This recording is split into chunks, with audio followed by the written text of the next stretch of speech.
kwa nini? Tunapinga kwa sababu mali ya umma lazima ipitishwe na bunge. Hii inaenda bila kupitishwa na bunge. Number 2, mali ya umma lazima ikuwe audited by the Auditor General. Na hiyo ni katiba ya Kenya, sio mimi nasema. Hii ni maneno ya kukeuka katiba ya kwamba wauze mali ya Kenya bila idhini ya bunge, watumie mali ya Wakenya bila kuulizwa swali na Auditor General. Hiyo itakuwa ni wizi tupu, na hii ni pesa ya campaign.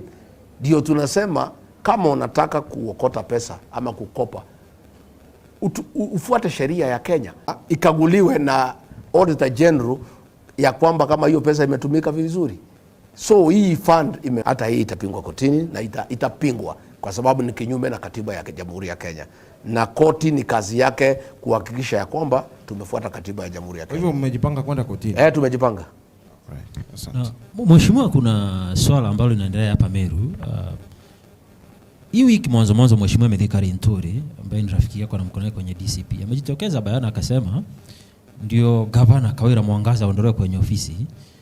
Kuna hongo ilitolewa pale Senate ya 100 million ambayo ilikuwa imepewa Mheshimiwa Kadhuri Murungi. Pia umekuwa ukilalamika kwenye upande wako ukisema hawa na ndio mwenye kutoa pesa. Na hao maseneta kwanza Kadhuri ni very notorious pale bunge kuchukua pesa, kuchukua hongo, kufukuza magavana. Hata pesa ya kunifukuza mimi Rigiji, Kadhuri Murungi ndio alipewa kupatia maseneta, kila seneta shilingi 1,000. Wachague mtu mwingine, lakini ni makosa sana. Hata impeachment yangu hakuna makosa nilikuwa nimefanya, ni hongo. Tuache vita, watu wa Meru wafanyiwe kazi. Huyu mama hata kama mpendi yeye